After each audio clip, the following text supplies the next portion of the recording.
안녕하세요. AI 음성 학습 디버깅 완벽 가이드에 오신 것을 환영합니다. 이 영상에서는 AI 음성 모델 학습 시 자주 발생하는 6가지 핵심 이슈와 그 해결법을 다룹니다. 또한 학습 내용을 확인할 수 있는 퀴즈 7개가 포함되어 있습니다. 지금부터 여러분의 AI 음성 학습을 성공으로 이끌어줄 실전 노하우를 배워보시죠. 오늘 학습할 내용을 살펴보겠습니다. 첫째, 그레이디언트 어큐뮬레이션으로 메모리 부족 문제를 해결하는 방법. 둘째, 믹스트 프리시전 학습으로 메모리와 속도를 동시에 최적화하는 기법. 셋째, 그레이디언트 클리핑으로 학습 불안정을 방지하는 전략. 넷째, 로스가 감소하지 않을 때의 체계적인 디버깅 절차. 다섯째, 단조로운 음성을 자연스럽게 만드는 운율 튜닝. 여섯째, 트랜스퍼 러닝과 파인 튜닝 전략. 일곱째, 객관적 평가 지표를 활용한 A/B 테스트. 마지막으로 퀴즈를 통해 학습한 내용을 복습합니다. AI 음성 모델을 학습할 때 가장 먼저 마주치는 문제는 CUDA out of memory 에러입니다. 이는 GPU 메모리가 부족할 때 발생하는데요. TTS 모델처럼 시퀀스가 긴 데이터를 다룰 때 특히 자주 나타납니다. 배치 크기가 클수록 메모리 사용량이 증가하고 모델 크기와 시퀀스 길이가 주요 원인이 됩니다. 다행히 학습을 중단하지 않고도 이 문제를 해결할 수 있습니다. 그레이디언트 어큐뮬레이션은 큰 배치를 여러 개의 작은 배치로 나누어 처리하는 기법입니다. 각 작은 배치에 그레이디언트를 누적한 후 일정 횟수가 되면 한 번에 파라미터를 업데이트하는 방식이죠. 이렇게 하면 메모리 사용량을 일제로 감소시키면서도 큰 배치 크기의 효과를 그대로 유지할 수 있습니다. 또한 그레이디언트가 여러 번 누적되면서 학습 안정성도 향상됩니다. 코드를 통해 그레이디언트 어큐뮬레이션을 구현해 보겠습니다. 어큐뮬레이션 스테프스를 4로 설정하면 4번의 포워드 백워드 후 한 번만 파라미터를 업데이트합니다. 여기서 중요한 점은 로스를 어큐뮬레이션 스테프스로 나누어 그레이디언트 크기를 조정하는 것입니다. 아프터마이저 제로 그래드로 그레이디언트를 초기화하고 배치를 순회하면서 로스를 계산합니다. 로스를 어큐뮬레이션 스테프스로 나눈 후 백워드를 수행하고 i+1이 어큐뮬레이션 스테프스의 배수일 때만 아프터마이저 이 스테프로 업데이트합니다. 이렇게 하면 메모리는 절약하면서도 큰 배치의 학습 효과를 얻을 수 있습니다. 그레이디언트 어큐뮬레이션 사용 시 각 스텝의 로스를 어큐뮬레이션 스테프스로 나누지 않으면 어떻게 될까요? 그레이디언트가 n배만큼 커지게 됩니다. 예를 들어 어큐뮬레이션 스테프스가 4이면 그레이디언트가 4배 증폭되어 학습이 불안정해집니다. 따라서 누적된 그레이디언트 크기를 제어하여 실제 배치 크기와 동일한 효과를 내고 학습률과의 균형을 유지해야 합니다. 다음은 믹스트 프리시전 학습입니다. 믹스트 프리시전은 FP32 32비트와 FP16 16비트를 혼합하여 사용하는 학습 방법입니다. 메모리를 절반으로 줄이면서도 학습 안정성을 유지할 수 있는 핵심 기술이죠. 메모리 사용량이 50% 감소하고 연산 속도는 1.5배에서 2배까지 향상됩니다. 그러면서도 학습 안정성은 그대로 유지됩니다. 그래드 스케일러는 믹스트 프리시전 학습의 핵심입니다. FP16은 표현 범위가 좁아 작은 그레이디언트가 0으로 수렴하는 언더플로 문제가 발생할 수 있습니다. 그래드 스케일러는 로스를 일정 배수로 키워서 백워드 패스를 수행하고 아프터마이저 업데이트 전에 다시 원래 크기로 되돌립니다. 이를 통해 로스 스케일링으로 언더플로를 방지하고 다이내믹 스케일링으로 자동 조정하며 FP16의 효율성과 FP32의 안정성을 동시에 달성합니다. 믹스트 프리시전 학습을 코드로 구현해 보겠습니다. 먼저 토어치 쿠더 램프에서 오토캐스트와 그래드 스케일러를 임포트합니다. 그래드 스케일러 객체를 생성한 후 배치를 순회하면서 아프터마이저 제로 그래드로 초기화합니다. 오토캐스트 컨텍스트 안에서 FP16 연산을 수행하여 로스를 계산합니다. 스케일러의 스케일, 로스, 백워드로 로스를 스케일링하여 백워드를 수행하고 스케일러의 스태프, 아프터마이저, 언스케일 후 파라미터를 업데이트합니다. 마지막으로 스케일러 업데이트로 스케일 팩터를 조정합니다. 이렇게 하면 안전하게 믹스트 프리시전 학습을 수행할 수 있습니다. 그레이디언트 익스플로전은 역전파 과정에서 그레이디언트 값이 기하급수적으로 커지는 현상입니다. TTS 모델처럼 깊은 네트워크에서 자주 발생하며 로스가 갑자기 낸 또는 INF로 변하면서 학습이 중단됩니다. 이를 해결하는 방법이 바로 그레이디언트 클리핑입니다. 그레이디언트 클리핑의 메커니즘을 이해해 봅시다. 클리프 그레드노엄은 모든 파라미터의 그레이디언트를 하나의 벡터로 보고 L2 노엄을 계산합니다. 이 노엄이 임계값을 초과하면 모든 그레이디언트를 같은 비율로 축소합니다. 중요한 점은 그레이디언트의 방향은 유지하면서 크기만 제한한다는 것입니다. 이를 통해 안정적인 학습을 보장할 수 있습니다. 그레이디언트 클리핑을 적용하는 코드를 살펴보겠습니다. 토어치.n은 유틸스에서 클리프 그레드노엄을 임포트합니다. 배치를 순회하면서 아프터마이저 제로 그레드로 초기화하고 로스를 계산하여 백워드를 수행합니다. 여기서 중요한 것은 백워드 후 아프터마이저 스태프 전에 클리프 그레드노엄을 적용하는 것입니다. 맥스노엄을 1.0으로 설정하면 그레이디언트 전체 크기가 1.0을 넘지 않도록 조정됩니다. 마지막으로 아프터마이저 스태프로 파라미터를 업데이트합니다. 로스가 감소하지 않을 때는 체계적인 접근이 필요합니다. 가장 기본적이고 영향력이 큰 요소부터 확인하여 문제를 점진적으로 좁혀가는 것이 효과적입니다. 먼저 데이터 전처리를 확인하고 과적합 테스트로 모델의 학습 능력 자체를 검증합니다. 그 다음 러닝 레이드와 아프터마이저를 조정하여 최적화합니다. 과적합 테스트는 모델의 학습 능력을 검증하는 핵심 단계입니다. 작은 데이터셋 10개에서 20개 샘플로 과적합이 되는지 테스트하는 것이죠. 로스가 0에 가까워지는지 확인하여 모델 용량을 검증합니다. 만약 과적합이 안 되면 모델 구조나 학습 설정에 문제가 있는 것입니다. 과적합 테스트 코드를 살펴보겠습니다. 먼저 데이터셋에서 처음 20개 샘플만 추출하여 작은 데이터셋을 만듭니다. 높은 러닝 레이트, 예를 들어 1-2-3로 애덤 아프터마이저를 설정하여 빠르게 과적합을 유도합니다. 100의 폭 동안 학습하면서 10의 폭마다 로스를 출력합니다. 20개 샘플로 100의 폭 학습하면 로스가 거의 0이 되어야 합니다. 그렇지 않으면 모델 구조, 초기화 또는 데이터 전처리에 문제가 있을 가능성이 높습니다. 생성된 음성이 단조롭고 로봇 같다면 운율, 즉 프라서디 정보가 제대로 학습되지 않은 것입니다. 특히 피치, 높이와 에너지, 음량 예측이 부족한 경우입니다. 이는 피치와 에너지 예측 모듈의 학습 부족, 로스 가중치 불균형 때문이며 운율 정보 학습을 강화하여 해결할 수 있습니다. TTS 모델의 토탈 로스는 여러 로스의 가중 합입니다. 피치와 에너지 로스의 가중치를 높이면 모델이 운율 정보를 더 중요하게 학습합니다. 예를 들어 피치 로스 가중치를 1.0에서 2.0으로 에너지 로스 가중치도 1.0에서 2.0으로 높이면 자연스러운 억양을 생성할 수 있습니다. 멜로스는 기존 가중치를 유지합니다. 로스 가중치를 조정하는 코드입니다. 토탈 로스 계산 시 먼저 멜로스를 L1 로스로 계산하고 피치 로스와 에너지 로스를 MSE 로스로 계산합니다. 그 다음 가중치를 적용하는데요. 피치와 에너지를 강조하기 위해 2.0을 곱합니다. 토탈 로스는 멜로스에 2.0 곱하기 피치 로스와 2.0 곱하기 에너지 로스를 더한 값입니다. 이를 백워드하고 아프터마이저 스태프로 업데이트합니다. 피치와 에너지 로스에 2.0 가중치를 주면 모델이 운율 정보를 더 정확하게 학습하여 평탄한 억양이 아닌 자연스러운 음성을 생성할 수 있습니다.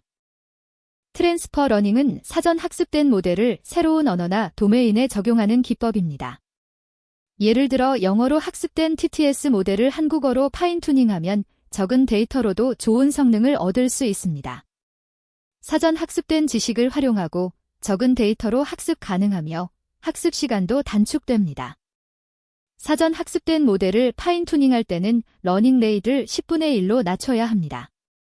이미 좋은 가중치를 학습한 상태이므로 큰 러닝 레이로 급격하게 변경하면 유용한 표현들이 손상될 수 있기 때문입니다. 사전 학습 러닝 레이의 10분의 1을 사용하여 기존 지식을 보존하면서 새로운 언어의 특성만 추가로 학습합니다.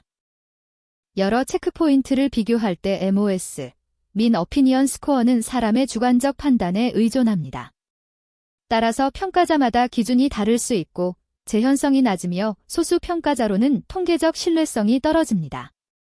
또한 MOS 측정에는 시간과 비용이 많이 듭니다. MCD, 멜세프스트렐 디스토어션, F0 RMSE 피치 오차, WR 워드 에러 레이트 같은 객관적 지표는 동일한 조건에서 항상 같은 값을 산출합니다.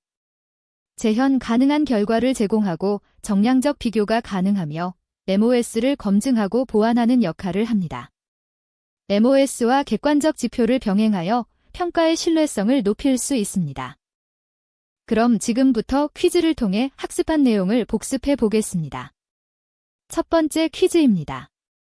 CUDA-OM 에러를 해결하기 위해 그레이디언트 어큐뮬레이션을 사용할 때 어큐뮬레이션 스테프스를 4로 설정하고 배치 크기를 8로 학습한다면 로스 값을 어떻게 처리해야 하며 그 이유는 무엇인가? 한 번, 로스를 4로 나눈다. 그레이디언트가 누적되므로 평균을 맞춰야 하기 때문이다. 두 번, 로스를 4로 곱한다. 작은 배치의 그레이디언트를 증폭시켜야 하기 때문이다. 세 번, 로스를 8로 나눈다. 실제 배치 크기에 맞춰 스케일을 조정해야 하기 때문이다. 네 번, 로스를 그대로 둔다. 스케일러가 자동으로 조정하기 때문이다. 생각해 보셨나요? 정답은 한 번입니다. 로스를 4로 나눈다. 그레이디언트가 누적되므로 평균을 맞춰야 하기 때문입니다. 그레이디언트 어큐뮬레이션에서는 여러 번의 포워드 백워드 패스를 거치면서 그레이디언트가 누적됩니다. 어큐뮬레이션 스테프스만큼 반복하므로 각 스테프의 로스를 어큐뮬레이션 스테프스로 나누지 않으면 그레이디언트가 그 배수만큼 커지게 됩니다. 따라서 로스를 어큐뮬레이션 스테프스로 나누어 스케일을 조정해야 올바른 그레이디언트 크기를 유지할 수 있습니다. 두 번째 퀴즈입니다. 믹스트 프리시전 FP16 학습이 메모리를 절반으로 줄이면서도 학습 안정성을 유지할 수 있는 핵심 메커니즘은 무엇일까요? 한 번, FP16으로 모든 연산을 수행하되 아프터마이저 스테이트만 FP32로 유지한다. 두 번, 포워드 패스는 FP16, 백워드 패스는 FP32로 수행하여 그레이디언트 정밀도를 보장한다. 세 번, FP16 연산 시 로스 스케일링을 적용하여 그레이디언트 언더플로를 방지한다. 네 번, 배치 크기를 자동으로 2배 증가시켜 통계적 안정성을 확보한다. 답을 생각해 보세요. 정답은 3번입니다. FP16 연산 시 로스 스케일링을 적용하여 그레이디언트 언더플로를 방지한다. 믹스트 프리시전 학습의 핵심은 그래드 스케일러를 통한 로스 스케일링입니다. FP16은 표현 범위가 좁아 작은 그레이디언트 값이 0으로 수렴하는 언더플로 문제가 발생할 수 있습니다. 이를 방지하기 위해 로스 값을 일정 배수로 키워서 백워드 패스를 수행하고 아프터마이저 업데이트 전에 다시 원래 크기로 되돌립니다. 이를 통해 FP16의 메모리 효율성과 FP32의 수치 안정성을 동시에 달성할 수 있습니다. 세 번째 퀴즈입니다. AI 음성 학습에서 그레이디언트 클리핑을 적용할 때 클리프 그레드노엄의 임계값을 1.0으로 설정한다는 것의 의미는 무엇일까요? 한 번, 모든 그레이디언트의 절대값이 1.0을 넘지 않도록 각각 제한한다. 두 번, 전체 그레이디언트 벡터의 L2 노엄이 1.0을 초과하면 비례적으로 축소한다. 세 번, 그레이디언트의 평균값이 1.0이 되도록 정규화한다. 네 번, 그레이디언트가 1.0보다 작으면 학습을 건너뛴다. 정답은 무엇일까요? 정답은 2번입니다. 전체 그레이디언트 벡터의 L2 노엄이 1.0을 초과하면 비례적으로 축소한다. 클리프 그레드노엄은 모든 파라미터의 그레이디언트를 하나의 벡터로 보고 그 L2 노엄, 벡터 크기를 계산합니다. 이 노엄이 설정한 임계값 1.0을 초과하면 모든 그레이디언트를 같은 비율로 축소하여 노엄이 정확히 1.0이 되도록 만듭니다.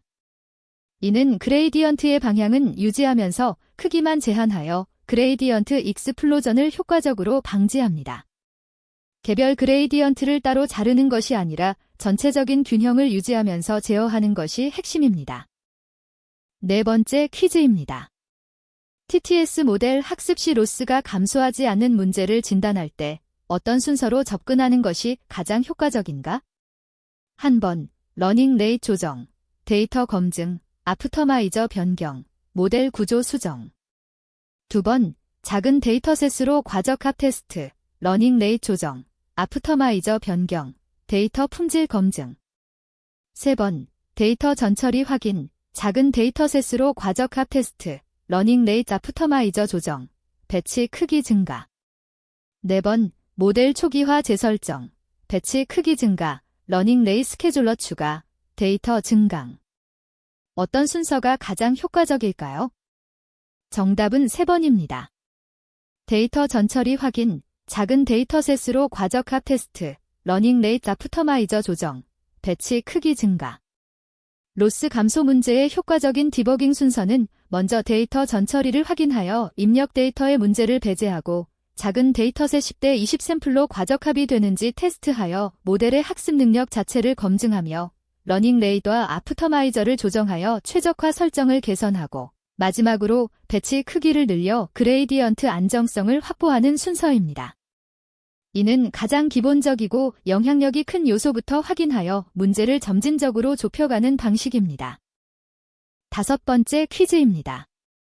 생성된 음성에서 로봇 같은 단조로운 소리가 발생하는 주요 원인과 해결 방법으로 가장 적절한 것은 무엇일까요? 한 번, 어텐션 메커니즘의 과적합으로 인한 문제로 드랍아웃 비율을 높여 해결한다. 두 번, 피치 에너지 예측 모듈의 학습 부족으로 해당 로스의 가중치를 높인다. 세 번, 샘플링 레이트 불일치로 인한 문제로 모든 음성 파일을 22,050Hz로 통일한다. 네 번, 배치 크기가 너무 작아서 발생하는 문제로 그레이디언트 어큐뮬레이션을 적용한다. 어떤 것이 정답일까요? 정답은 2번입니다. 피치 에너지 예측 모듈의 학습 부족으로 해당 로스의 가중치를 높인다. 로봇 같은 단조로운 음성은 주로 운율 정보, 특히 피치 높이와 에너지 음량 예측이 제대로 학습되지 않아 발생합니다. TTS 모델은 텍스트를 음성으로 변환할 때 이러한 운율 정보를 예측해야 하는데 이 부분의 로스 가중치가 낮거나 학습이 충분하지 않으면 평탄한 억양의 음성이 생성됩니다. 해결책은 피치 에너지 관련 로스의 가중치를 높이거나 예를 들어 1.0에서 2.0으로 해당 모듈의 학습률을 별도로 조정하는 것입니다. 여섯 번째 퀴즈입니다. 트랜스퍼 러닝으로 사전 학습된 영어 TTS 모델을 한국어로 파인투닝할 때 러닝 레이트를 사전 학습 시보다 10분의 1로 낮춰야 하는 이유는 무엇일까요? 한 번, 한국어 데이터가 영어보다 적어서 과적합을 방지하기 위함. 두 번, 사전 학습된 가중치가 이미 좋은 로컬 미너멈 근처에 있어서 큰 변화를 방지하기 위함. 세 번, 한국어 음소 체계가 영어보다 복잡하여 더 세밀한 조정이 필요하기 때문. 네 번, GPU 메모리 사용량을 줄이기 위해 작은 배치와 낮은 러닝 레이트를 함께 사용하기 때문. 정답은 무엇일까요? 정답은 2번입니다.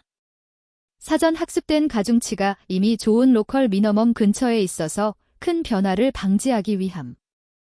트랜스퍼 러닝에서 낮은 러닝 레이트를 사용하는 핵심 이유는 사전 학습된 모델이 이미 음성 생성의 일반적인 패턴, 음향적 특징, 어텐션 패턴 등을 잘 학습한 상태이기 때문입니다. 이 가중치들은 이미 좋은 해 근처에 위치하고 있으므로 큰 러닝 레이트로 급격하게 변경하면 기존에 학습된 유용한 표현들이 손상될 수 있습니다. 작은 러닝 레이트로 조심스럽게 파인투닝하면 영어에서 학습한 음성학적 지식을 유지하면서 한국어의 특성만 추가로 학습할 수 있습니다. 마지막 7번째 퀴즈입니다. 여러 체크포인트를 A/B 테스트할 때 MOS 민 어피니언 스코어 외에 객관적 지표를 함께 사용해야 하는 이유는 무엇일까요? 한 번, MOS는 주관적 평가라 평가자 간 편차가 크고 재현성이 낮기 때문. 2번, MOS 측정에는 많은 시간과 비용이 들어 모든 체크포인트를 평가하기 어렵기 때문. 3번, 객관적 지표 MCD, F0 RMSE 등이 음성 품질을 더 정확하게 예측하기 때문. 4번, A/B 테스트 프로토콜에서 MOS와 객관적 지표의 병행 사용을 필수로 규정하기 때문. 정답은 무엇일까요? 정답은 한 번입니다. MOS는 주관적 평가라 평가자 간 편차가 크고 재현성이 낮기 때문. MOS는 사람의 주관적 판단에 의존하기 때문에 평가자마다 기준이 다를 수 있고, 같은 음성이라도 평가 시점이나 맥락에 따라 점수가 달라질 수 있습니다. 또한 소수의 평가자로는 통계적 신뢰성이 떨어집니다. 반면 MCD 멜세프스트렐 디스토어션, F0 RMSE 피치 오차, WR 워드 에러 레이트 같은 객관적 지표는 동일한 조건에서 항상 같은 값을 산출하여 재현 가능하고 비교 가능한 결과를 제공합니다. 따라서 MOS로 실제 품질을 평가하면서 객관적 지표로 이를 검증하고 보완하는 것이 체계적인 평가 방법입니다. 지금까지 AI 음성 학습 디버깅의 핵심 내용을 배웠습니다.